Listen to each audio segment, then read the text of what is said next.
In the Middle East this morning, there is outrage in Israel and new uncertainty over the future of the Israel-Hamas ceasefire. This follows a shocking forensic examination result, with officials now saying the body of one of 4 hostages returned yesterday was not, in fact, who Hamas claimed it was. The remains were supposed to be those of Shiri Bibas, the mother of 2 children, whose remains were, in fact, returned and positively identified yesterday. These monsters don't have any limit. Not only they kidnapped the father of Yadin Bibas, the young mother Shiri, and their 2 little babies. In an unimaginable cynical move, they didn't return Shiri by her little children, the little angels, and put the body of a Gazan woman inside a casket. The handover was the first under Phase 1 of the ceasefire to involve the release of remains of hostages who died in captivity. The misidentification is raising new questions and adding further heartbreak for Israelis, many of whom, as you see in these images, lined the route yesterday as the convoy carried the bodies as they arrived in Israel and to that laboratory in the Tel Aviv area where the identifying was taking place. In Jerusalem today, Sasha Petrusik once again on that story. And Sasha, we heard from Benjamin Netanyahu, his reaction to this situation with the remains of this 4th person not at all being who Hamas had claimed. What is further reaction today? Well, as we saw the huge emotional sort of outpouring yesterday, that has been notched up. There is heartbreak. There is people who are upset and, in fact, infuriated by what is going on.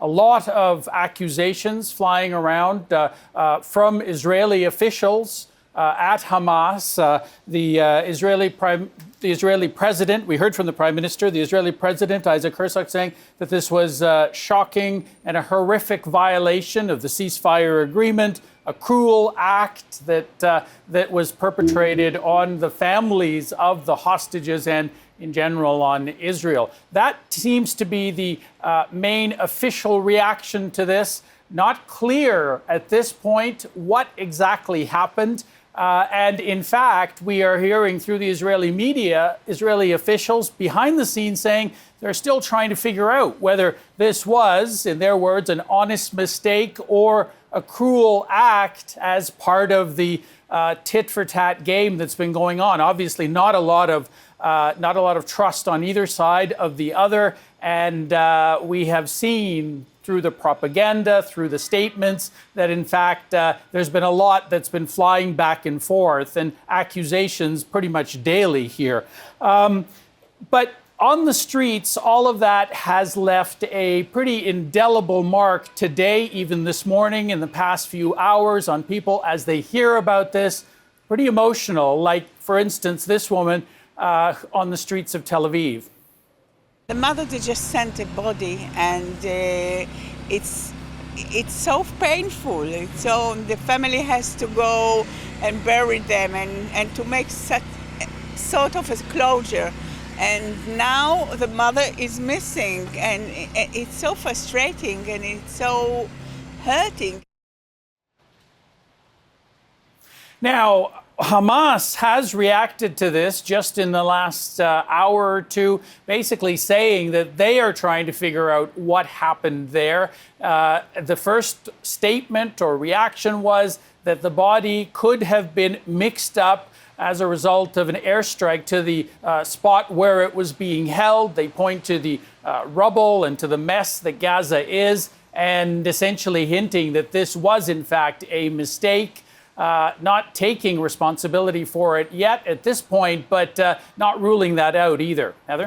So, Sasha, I'm wondering, firstly, whether Israel will take any additional action, but I'm also wondering about what this might mean for the ceasefire negotiation. Tomorrow, as you were reporting earlier this week, we're supposed to have the release of the final 6 living hostages, the final exchange for this first phase of the ceasefire. Is that still going to go ahead, and how does this affect talks?